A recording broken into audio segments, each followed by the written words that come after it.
Hello साथियों, तो आज के इस वीडियो में हम पढ़ने वाले हैं जो आपका यहाँ पर 18 अगस्त के दिन आया हुआ पेपर। 18 अगस्त का एकदम जो पेपर आया तो उसके कुछ प्रश्न है जीके एंड जीएस दोनों के यहाँ पर है। तो पहला क्वेश्चन है, फटाफट देख लीजिए। सिख धर्म के 10वें गुरु कौन थे? हमारे जो यहाँ पर प्रश्न बोल रहा है कि सिख जो धर्म थे उसके 10वें गुरु कौन थे? तो श्री गुरु गोविंद सिंह थे। क्लियर साथियों। अगले प्रश्न हमारा रहने वाला है वो देख लीजिए।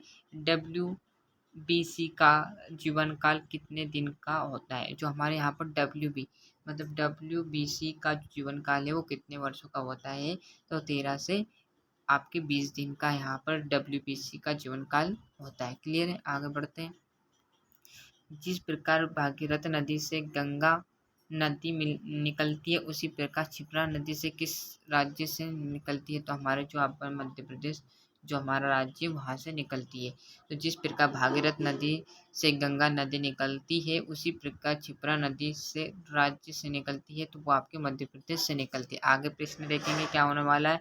जाइलम का क्या काम होता है? तो जाइलम का काम होता है पौधों को जल एवं खनिज पहुंचाना। मतलब जो हमारा जाइलम है, जाइलम क्या करता है? तो जाइलम है पौधों और जल और खनिज को पहुंचाता है, पौधों को जल एवं खनिज पहुंचाता है। जाइलम का क्या काम होता है? यहाँ रिपीट क्वेश्चन हो चुका है साथियों, कोई दिक्कत की बात नहीं है।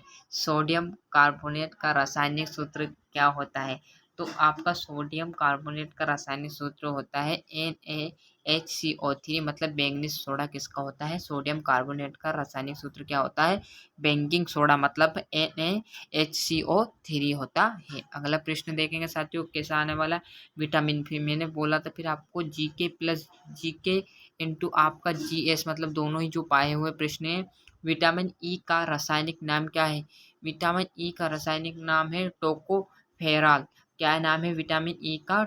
टोकोफेरॉल आपका जो है विटामिन ई का नाम है। आगे चर्चा करेंगे। ब्रह्म समाज के संसाधक कौन थे? तो जो हमारे ब्रह्म समाज है उनके संस्थापक कौन थे? तो राजा राम मोहन राय क्या थे? हमारे ब्रह्म समाज के संस्थापक हुआ करते थे। आगे प्रश्न की ओर चर्चा करेंगे। ऐसी आपके प्रश्न आए बहुत ही सरल सरल, तो आप देखोगे तो यहाँ पर आएंगे। टेरी का नियम किसने प्रतिपादित किया गया था? तो जर्मन हमारा तो जर्मनी वेकेन डोबेराय ने क्या किया था? टेरी का नियम प्रतिपादित किया हुआ था। आगे की ओर पढ़ेंगे, फटाफट देख लीजिए अच्छे से। बाल विवाह किसने समाप्त किया था? मतलब किस यहाँ पर जो नेता थे उन्होंने बाल विवाह पर प्रतिबंध लगा दिया था? तो वो कौन थे? राजा राम मोहन राय और एक और कौन थे? केशव चंद्र सेन थे। दोनों ने ही क्या किया था? बाल विवाह पर क्या कर दिया था? प्रतिबंध या समाप्त कर दिया था। आगे प्रश्न देखने वाले कैसा है। संविधान के अनुच्छेद 51A के अनुसार कौन से भारतीय नागरिक के मौलिक कर्तव्य मतलब जो आपका 51 है तो उसका क्या मौलिक अधिकार है हमारा? तो हमारा अधिकार यह मानता है कि राष्ट्रीय ध्वज एवं राष्ट्रीय गान का सम्मान करें। क्या है? भारतीय संविधान के अनुच्छेद 51A के अनुसार कौन से भारतीय नागरिक के मौलिक कर्तव्य है? तो राष्ट्रीय ध्वज एवं राष्ट्रीय गान का सम्मान करना ही मौलिक कर्तव्य है। एक अश्व शक्ति कितने वोट के बराबर होती है? देख लीजिए, जीके एंड जीके जीएस दोनों के क्वेश्चन रिपीट हो रहे हैं।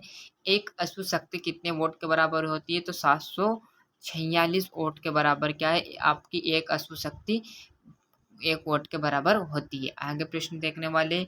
भारत वन स्थिति रिपोर्ट 2021 कब जारी की गई थी? तो आपकी वो कब की गई थी? आपकी यहाँ पर 13 जनवरी 2022 को क्या की गई थी? भारत वन स्थिति रिपोर्ट 2021 जारी की गई थी। आगे देख लीजिए।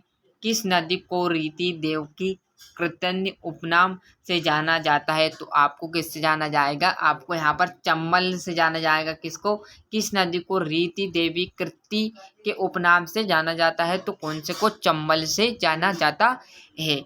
और आपका जो रहने वाला अगला प्रश्न, यातायात पुलिस प्रतिक्षण संस्थापक किस जिले में स्थित है साथियों? तो आपका आ जाएगा यहाँ पर किस जिले में है? भोपाल जिले में। कौन? यातायात पुलिस परीक्षण संस्थापक कहाँ पर है? तो आपके भोपाल में स्थित है। कान्हा राष्ट्रीय उद्यान साथियों हमारा जो है कान्हा राष्ट्रीय उद्यान कहाँ किसके लिए प्रसिद्ध है?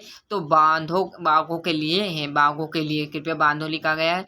तो बांधों के लिए कौन सा है? कान्हा किस लिए राष्ट्रीय उद्यान हमारा है। आगे बढ़ते हैं कैसा आने वाला। मध्य प्रदेश में भावांतर भुगतान योजना किस क्षेत्र से संबंधित है? क्या बोल रहा है?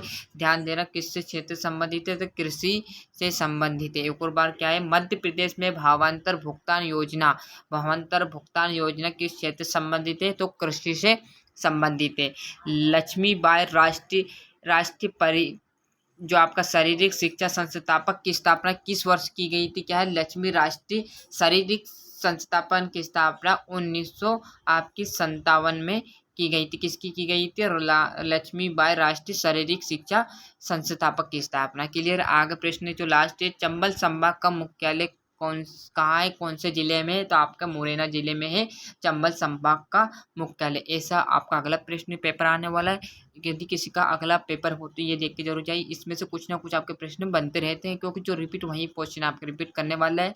आज वो प्रश्न 12 तारीख का डाल देगा कि 11 तारीख का, 13 का, 17 का, 18 का, 19 का, ऐसे ऐसे आगे बढ़ते चलने जाएंगे और आपके पेपर रिपीट होते जाएंगे। तो रोज यहाँ पर देखना ना भूलिएगा। तो मेहनत कीजिएगा अच्छे से, चैनल पर नए हो तो सब्सक्राइब के साथ साथ नोटिफिकेशन ऑन कर लीजिए। मिलते हैं इसके कल के पेपर पे, तो अच्छे से मेहनत करना और अच्छे से अंक लाना और इस परीक्षा में सिलेक्शन करके लाना साथियों। जय हिंद, जय भारत।